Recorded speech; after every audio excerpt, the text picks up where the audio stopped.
Hi friends, நம்ம விஜய் மல்லி ஸ்டோரியில் இப்படியும் பண்ணுவார கதிரேஷன் அப்படின்னு சொல்லிட்டு நம்ம எல்லாருமே யோசிக்க தூண்டுற விதத்தில் தான் வந்து ஒரு விஷயம் பண்ணியிருக்காரு. ஸோ இதெல்லாம் ஒரு மனுஷனா அப்படிங்கிற மாதிரி தான் இருக்குது அப்படின்னே சொல்லலாம். ஏன்னா வந்து பார்த்தீங்க அப்படின்னா காசை கொடுத்து வந்து மனுஷங்களை விலைக்கு வாங்கலாம்னு நினச்சாரு, இல்லை அதிகாரத்தை வச்சு விலைக்கு வாங்கலாம்னு நினச்சாரு. ஃபைனலாக கடைசியில் தீத்தே கட்டிடலாம் அப்படின்னு சொல்லிட்டு இந்த விஷயங்கள் எல்லாமே பண்ணுறதுக்கு ரெடியாக இருக்காரு கதிரேஷன். ஸோ கதிரேஷன் என்ன பண்ண போகிறாரு அப்படிங்கிறத கம்மிங் எபிசோடில் காமிக்க இருக்காங்க. மெயினாக வந்து பார்த்தீங்கன்னா இந்த தேவசேனா அவங்கள வந்துட்டு எப்படியாவது போட்டு தீர்த்துடணும் அப்படின்னு வந்து முடிவு கட்டிட்டாரு. ஒன்று வந்து பார்த்தீங்கன்னா நிஷா வந்துட்டு அவங்க கிட்ட கேட்குறாங்க, உங்கள் அப்பா கிட்ட என்னப்பா பண்ணுறது இவ்வளோ கிரிட்டிக்கலாக போயிட்டு இருக்கு அப்படிங்கிற மாதிரி சொல்லும் போது தான் ஸோ இப்போ அடுத்த கட்டமே வந்து நரங்கிருச்சு. ஸோ இப்போ இந்த டயத்தில் வந்து நீ என்கிட்ட வந்து இப்படி பேசிட்டு இருக்கியா, பேசி என்ன ஆக போகுது, ஒன்றுமே ஆக போகிறது கிடையாது, ஃபர்தராக என்ன பண்ணணும் அப்படிங்கிறது மட்டும்தான் நம்ம பேசணும். ஸோ நான் முடிவே பண்ணிட்டேன் அப்படிங்கிற மாதிரி சொல்கிறாங்க. என்னதான் சொல்கிறாங்க அப்படின்னு வந்து பார்த்தீங்கன்னா, அவள் காசுக்கோ இல்லை பதவிக்கோ இல்லை வந்து அதிகாரத்துக்கோ எதுவுமே வந்து அவள் அடங்குற ஆள் கிடையாது. ஸோ அவளை வந்து நான் தீர்த்து கட்டணும், நான் முடிவு பண்ணிட்டேன்னு சொல்லிட்டு தேவசேனா கூடிய வேலை பார்க்குற ஒரு ஆளை தான் வந்து வர சொல்லியிருக்காரு அப்படின்னே சொல்லலாம். ஏன்னா வந்துட்டு அவர் வந்து பார்த்தீங்கன்னா தேவசேனா பற்றி எல்லாமே சொல்கிறாங்க, இவங்க ரொம்ப நேர்மையாக இருக்கணும் அப்படிங்கிற மாதிரி எல்லாம் இருக்கிற பர்சன். ஸோ அவங்க கூட போய் இருந்தால் வந்துட்டு ஒன்றும் பண்ண முடியாதுங்கிற மாதிரி அவங்க வந்து சொல்லிட்டு இருக்கும்போதே தெரியுது. கண்டிப்பாக வந்து அது வந்து தேவசேனாவோட பர்சன், அவங்க கூட வேலை பார்க்குறவங்க தான் இருக்கும் அப்படின்னு தான் எதிர்பார்க்கப்படுது. ஸோ அதனாலேயே வந்துட்டு நிறைய விஷயங்கள் வந்துட்டு அவங்க வந்து கதிரேஷன் கிட்ட வந்து ஷேர் பண்ணிட்டு இருக்காங்க. ஷேர் பண்ணுறது மட்டும் இல்லாமல் அவர் வந்து பார்த்தீங்கன்னா காசுக்கு அப்படின்னு சொல்லிட்டு இருக்கிற பர்சன் அப்படிங்கிறதுனால காசை கொடுத்து மயக்கணும். அண்ட் தென் மெயினாக அவங்க வீட்டுக்கு வந்து கார் கொடுக்குறேன் அப்படிங்கிற மாதிரி எல்லாம் சொல்லிட்டு தேவசேனாவை கொலை பண்ணுறதுக்கு எல்லா முயற்சிகளையும் வந்துட்டு கதிரேஷன் மேற்கொண்டுட்டு இருக்காரு.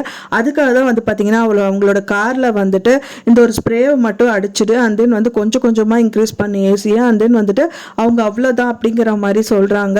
ஸோ இந்த மாதிரி விஷயங்கள் ஒரு பக்கம் போனாலும் அரவிந்த் வந்து ஒரு பக்கம் வந்து பார்த்தீங்க அப்படின்னா வந்துட்டு அவர் ரொம்ப பெரிய கோடீஸ்வரன் அப்படிங்கிற மாதிரி வந்துட்டு பண்ணிட்டு இருக்காங்க. ஸோ வந்து கோடீஸ்வரனா என்ன இது புதுசாக ட்விஸ்ட் காமிக்கிறாங்களே அப்படிங்கிற மாதிரியெல்லாம் நிறைய விஷயங்கள் நடக்குது.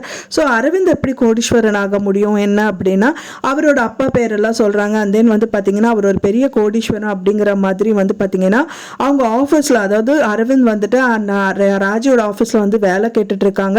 அந்த டைம் பார்த்து ராஜி வந்துட்டு நான் அப்போல்லாம் எனக்கு வேலைக்கு வேகன்சி எல்லாம் எதுவும் இல்லை, அப்புறம் பார்க்கலாம் அப்படிங்கிற மாதிரி வந்து ஒரு மீட்டிங்க்கு கண்டக்ட் பண்ணியிருக்காங்க. அண்ட் மீட்டிங் வந்து அட்டென்ட் பண்ணுற பர்சன்ஸ் வந்திருக்காங்க. ஸோ அவங்ககிட்ட வந்து மீட்டிங்கில் டிஸ்கஸ் பண்ணிட்டு இருக்கும்போது இந்த விஷயங்கள் எல்லாமே அவங்க சொல்கிறாங்க.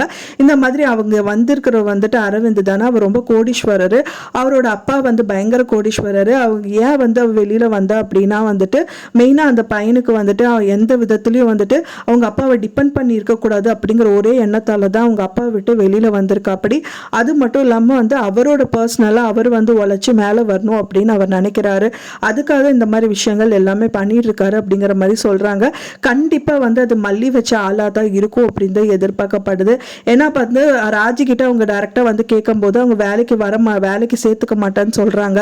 அதனால வந்து கண்டிப்பாக இந்த மாதிரி விஷயங்கள் பண்ணி அவர் அங்கே வேலைக்கு சேர்த்துக்கணும் அப்படிங்கிறதுக்காக பண்ணுற விஷயமா கூட இருக்கலாம். ஸோ ஒரு கோடீஸ்வரர் அப்படிங்கிறனால ரஞ்சிதாக்கு வந்து இவர் கோடீஸ்வரரா அப்படிங்கிற மாதிரி இருக்கு. முதல் வந்து அவங்க மாமா கோடீஸ்வரங்கிறனால அவங்க மாமா விரும்பினாம இப்போ வந்து இவர் தான் கோடீஸ்வரர் அப்படின்னு தெரிஞ்சதுக்கப்புறம் அரவிந்த் மேலேயும் வந்து அஃபெக்ஷன் வரும், வந்து லவ் வரும். ஸோ அதுவே வந்து அரவிந்துக்கு ஒரு நல்ல ப்ளஸ் பாயிண்டாக இருக்கும் அப்படின்னு பண்ணுறதுக்காக இந்த விஷயங்கள் எல்லாமே பண்ணுறதா இருக்கலாம். ரஞ்சிதாவும் வந்து பார்த்தீங்கன்னா அரவிந்த் வந்துட்டு கோடீஸ்வரன் அப்படின்னு நம்பி அண்ட் தென் அவங்க கூட பழக ஆரம்பிப்பாங்க. அதுக்கப்புறம் இதுவே ப்ளஸ்ஸாக வச்சுட்டு ரஞ்சிதா கிட்ட சொல்லி இதெல்லாம் பண்ணாத, நம்ம லைஃப்பை நம்ம பார்க்கலாம், அவங்களோட லைஃப் அவங்க பார்க்கட்டும், நீ வந்து சொன்னதெல்லாம் பொய்ன்னு மட்டும் கோர்ட்டில் சொல்லிடு அப்படின்னு சொல்கிறதுக்கு நிறைய பாசிபிலிட்டிஸ் இருக்குது. ஸோ அதனால் வந்து பார்த்தீங்கன்னா கடைசியில் வந்துட்டு இவங்க விஷயங்கள் எல்லாமே வரும். நான் வந்து கோடீஸ்வரெலாம் கிடையாது, உன்னோட மைண்டை டைவெர்ட் பண்ணுறதுக்காக இப்படி பண்ண, பட் ஆனால் நான் உன்னை ட்ரூவாக லவ் பண்ணுறேன் அப்படின்னு சொல்லிட்டு கண்டிப்பாக அவங்க 2 பேர் மேரேஜ் பண்ணுறதுக்கு நிறைய விஷயங்கள் எல்லாமே நடக்கும் அப்படின்னு எதிர்பார்க்கப்படுது. இப்போ இருக்கிற சூழ்நிலையில வந்துட்டு மெயினாக வந்துட்டு இந்த கடவுளாக நினைக்கிற மல்லி வந்து அவங்க கடவுளாக நினைக்கிற ஒரே பர்சனே வந்து தேவசேனா தான்.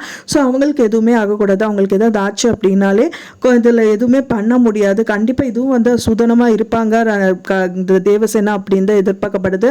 ஏன்னா அவங்க முதல்ல கண்டுபிடிச்சிட்டாங்க, ஏதோ ஒரு ஸ்மெல் வருது, காருக்குள்ளே என்ட்ரி கொடுக்கும்போதே ஏதோ ஒரு ஸ்மெல் வருது அப்படிங்கிற மாதிரி தான் வந்துட்டு அவங்க நினச்சிட்டு இருக்காங்க. கண்டிப்பாக அந்த காரில் ஏற மாட்டாங்க அப்படின்னு தான் எதிர்பார்க்கப்படுது. வருது. அப்படி ஏறாமல் இருந்தாங்க அப்படின்னா கண்டிப்பாக இந்த கேஸில் ஏதாவது ஒரு விஷயங்கள் சொல்லி அந்த ஜட்ஜிகிட்ட பேசி அண்ட் தென் வந்து டைமை எக்ஸீட் பண்ணி சொல்லிட்டு அதுக்கான இப்போ சாட்சிகள் எல்லாமே வந்து ஆதாரத்தை எல்லாமே ரெடி பண்ணுறதுக்கு பாசிபிலிட்டிஸ் நிறையவே இருக்குது. ஸோ அது மட்டும்தான் நடக்கணும் அப்படின்னு சொல்லிட்டு தான் எல்லா வியூவர்ஸும் நினச்சிட்டு இருக்கோம். ஸோ வெயிட் பண்ணி பார்க்கலாம் ஃப்ரெண்ட்ஸ் என்ன நடக்குது அப்படின்னு சொல்லிட்டு. நீங்கள் என்ன நினைக்கிறீங்க அப்படின்னு சொல்லிட்டு உங்களோட கருத்துக்களை மறக்காமல் எனக்கு கமெண்ட்டில் ஷேர் பண்ணுங்கள். நான் சொன்ன இந்த தகவல் உங்களுக்கு பிடிச்சிருந்தா மறக்காமல் லைக் பண்ணுங்கள், ஷேர் பண்ணுங்கள், கமெண்ட் பண்ணுங்கள், சப்ஸ்கிரைப் பண்ணுங்கள். மேலும் இன்னொரு மல்லி சீரியல் அப்டேட்டோட நெக்ஸ்ட் மீட் பண்ணுறேன். தேங்க்ஸ் ஃபார் வாட்சிங் மை டியர் ஃப்ரெண்ட்ஸ். நெக்ஸ்ட் வீடியோவில் பார்க்கலாம்.